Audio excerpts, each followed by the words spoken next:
আমার প্রিয় মাধ্যমিকের শিক্ষার্থী বন্ধুরা, তোমাদের সকলকে আমার চ্যানেলে স্বাগত জানাই। আশা করছি তোমরা সকলে খুব ভালো আছো। আজকে আমি তোমাদের যে মাধ্যমিকের এবিটিএ টেস্ট পেপার প্রকাশিত হয়েছে তার 752 পাতা এবং 770 পাতায় তোমাদের যে ভূগোলের প্রশ্ন দেওয়া রয়েছে সেখান থেকে আমি তোমাদের এমসিকিউ এবং এসিকিউর উত্তরগুলো একটু দেখিয়ে দেব। ইতিমধ্যেই যারা চ্যানেলটিকে সাবস্ক্রাইব করে নিয়েছো তাদের সকলকে অসংখ্য ধন্যবাদ জানাই, আর যারা নতুন দেখছো তারাও চ্যানেলটিকে সাবস্ক্রাইব করে নিয়ে সাথে থেকো। চলো তাহলে শুরু করছি। আরোহণ প্রক্রিয়ায় সৃষ্ট একটি ভূমিরূপ হল বালিয়াড়ি। ধনুকাকৃতি বদ্বীপ গঠিত হয়েছে নীলনদের মোহনায়। বায়ুর গতিবেগ পরিমাপক যন্ত্র হল বাট পতাকা। বিশেষ আর্দ্রতা প্রকাশের একক হল গ্রাম পার ঘন সেমি। যে স্রোতের প্রভাবে আটাকামা মরুভূমি সৃষ্টি হয়েছে সেটি হল হামবোল্ট স্রোত। চাঁদ ও পৃথিবীর মধ্যে সর্বাধিক দূরত্বকে বলে অ্যাপোজি। বায়ুর উপস্থিতিতে জীবাণু জৈব পদার্থের বিশ্লেষণ ঘটলে তাকে বলা হচ্ছে সবাতো কম্পোস্টিং। বর্তমানে ভারতে কেন্দ্রশাসিত অঞ্চলের সংখ্যা 8টি। মালাবার উপকূলের বালিয়াড়িগুলিকে স্থানীয় ভাষায় বলে থেরিস।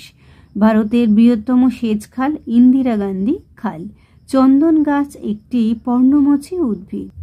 বল উইভিল পোকার আক্রমণ ঘটে তুলো চাষে। ভারতের প্রাচীনতম সড়ক পথ হল NH2। একটি সূর্য সমলয় উপগ্রহের উদাহরণ হল ইনস্যাট। নিম্নলিখিত বাক্যগুলি শুদ্ধ হলে সু, অশুদ্ধ হলে পাশে অ লেখো। মরু সমপ্রায় ভূমিকে ইনসেলবার্জ বলে অ। নৈশদ্রুতি মেঘ সৃষ্টি হয় স্ট্র্যাটোস্ফিয়ার স্তরে অ। শীতল ও অধিক লবণাক্ত জল অন্তঃস্রোতরূপে প্রবাহিত হয় সু। ফ্লাস আই লৌহ ইস্পাত শিল্পকেন্দ্রে ব্যবহৃত হয় অ। ভারতের শীতলতম স্থান হল দ্রাস সু।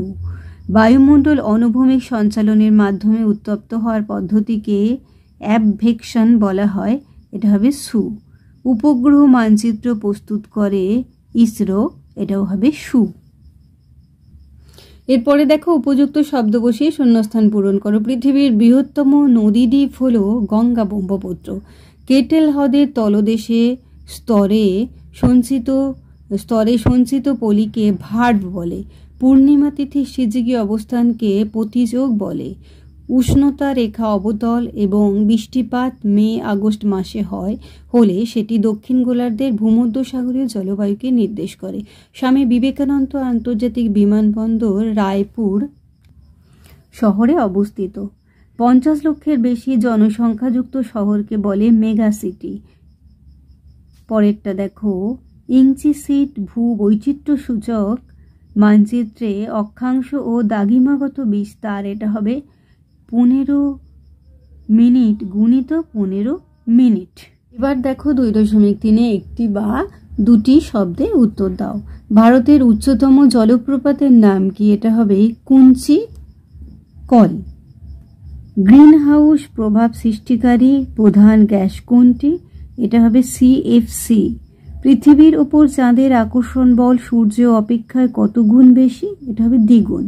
জৈব ভঙ্গুর বজ্র কোন রঙের পাত্রে রাখা হয়? এটা হবে কালো। তরাই অঞ্চলের শিবালিক হিমালয়ের পাদদেশে নুড়ি ও কাঁকড় মিশ্রিত পলিমাটিকে কি বলে? ভাবর। বাণিজ্যিকভাবে শাকসবজি চাষকে কি বলে? এটা হয়ে যাবে পোমাম কালচার। ভারতের বৃহত্তম সরকারি পেট্রোরসায়ন শিল্পকেন্দ্রের নাম কি? হলদিয়া। দূর সংবেদন শক্তির উৎস কি? তড়িৎ চুম্বকীয় শক্তি। এরপর স্তম্ভ মেলানো। ব্রিজার্ড হয়ে যাবে মেরু উপমেরু অঞ্চল। নুনাটাক্স হয়ে যাবে বরফমুক্ত পর্বত শিখর। প্রাচ্যের নন্দনকানন কাশ্মীর উপত্যকা। চিপকো আন্দোলন, এটা হয়ে যাবে বন সংরক্ষণ। এরপরে আমরা চলে এলাম 770 পাতাতে। যে প্রক্রিয়ার মাধ্যমে ভূপৃষ্ঠের নিচু স্থান ভরাট হয়ে উঁচু হয় তাকে বলা হয় আরোহণ। নদীর তলদেশের সঙ্গে নদীবাহিত শিলাখণ্ডের আঘাতকে বলা হয় অবঘর্ষ। বায়ুমণ্ডলের সর্বোচ্চ স্তর হল এক্সোস্ফিয়ার।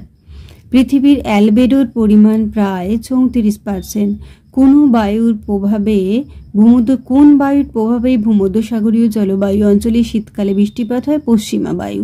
শৈবাল সাগর দেখা যায় কোন মহাসাগরে? উত্তর আটলান্টিক। কোন অবস্থায় পৃথিবী ও চাঁদের দূরত্ব সবচেয়ে কম হয়? পেরিজি অবস্থা। বায়ুতে উপস্থিত জীবাণু বজ্রে জৈব পদার্থের বিশ্লেষণ ঘটালে তাকে বলা হয় কম্পোস্টিং। কারিওয়া মৃত্তিকা দেখা যায় কাশ্মীর উপত্যকায়। ভারতের বৃহত্তম উপহ্রদ হল চিল্কা। ভারতের ধান গবেষণাগারের প্রধান কেন্দ্রটি অবস্থিত কটক শহরে। ভারতের বৃহত্তম শঙ্কর ইস্পাত কারখানা গড়ে উঠেছে দুর্গাপুর। 2011 সালের আদমশুমারি অনুসারে ভারতের সর্বাধিক জনঘনত্বপূর্ণ রাজ্যটি হল বিহার। টপোগ্রাফিক্যাল মানচিত্রে সমোন্নতি রেখা অঙ্কন করা হয় যে রং দিয়ে, তা হল বাদামি। এরপর দেখো শুদ্ধ অশুদ্ধ। গ্রীষ্মকালে হিমরেখার উচ্চতা বাড়ে এবং শীতকালে কমে। বালুকাময় মরুভূমিকে হামাদা বলে। বায়ুর গতিবেগ নট এককে মাপা হয় সু। নবীন পলিযুক্ত অঞ্চল পাঞ্জাবে বেড নামে পরিচিত সু। লোয়েস মৃত্তিকা রাজস্থানে দেখা যায়। ফ্লুরাইড দূষণের কারণে ক্লোরোসিস রোগ হয় সু। আন্তর্জাতিক সিরিজ মানচিত্র RF হয়ে গেল, এটা হবে 1:50,000, এটাও হবে এরপরে দেখো শূন্যস্থানে উপযুক্ত শব্দ বসাতে বলা হয়েছে। জলপ্রপাত ক্রমশ নদীর উৎসের দিকে সরতে থাকে। শুষ্ক মরু অঞ্চলে লবণাক্ত হ্রদকে প্লায়া বলে। নিম্নচাপ বিশিষ্ট কেন্দ্রমুখী বায়ুপ্রবাহ ঘূর্ণবাদ নামে পরিচিত। পৃথিবীর বৃহত্তম মগ্নচড়া আটলান্টিক মহাসাগরে অবস্থিত। পশ্চিম ঘাটের সর্বোচ্চ শৃঙ্গ আনাইমুদি। তুঁত গাছে রেশম কীট পালন করা হয়। ভারতের সিলিকন ভ্যালি বলা হয় বেঙ্গালুরু শহরকে। এরপর দেখো একটি বা দুটি শব্দে উত্তর দাও। বহির্বিধৌত সমভূমি নদী দ্বারা বিচ্ছিন্ন হলে তাকে বলা হয়, এটা হবে ভ্যালি ট্রেন। চীন সাগরে সৃষ্ট বিধ্বংসী ঘূর্ণিঝড় কি নামে পরিচিত? এটা হয়ে যাবে টাইফুন। ভারত কোন তিথিতে ভরা কোটাল হয়? অমাবস্যা। একটি তেজস্ক্রিয় বজ্রের নাম হলো ইউরেনিয়াম। থর মরুভূমির চলমান বালিয়ারির নাম কি? ধ্রিয়ান। ভারতের অরণ্য গবেষণাগারের প্রধান কেন্দ্রটির নাম কি? এটা হবে দেরাদুন। কোন শিল্পকে আধুনিক যান্ত্রিক সভ্যতার মেরুদণ্ড বলা হয়? লৌহ ইস্পাত। টপোগ্রাফিক্যাল মানচিত্রে জনবসতি কোন রঙে দেখানো হয়? লাল। এরপরে দেখো স্তম্ভ মেলানো। আঁধি হয়ে যাবে ধূলিঝড়। পাঞ্জাব হরিয়ানা গম বলয়। চিকমাগালুর হয়ে যাবে কফি গবেষণা কেন্দ্র। আর শিলং হয়ে যাবে বৃষ্টির ছায় অঞ্চল।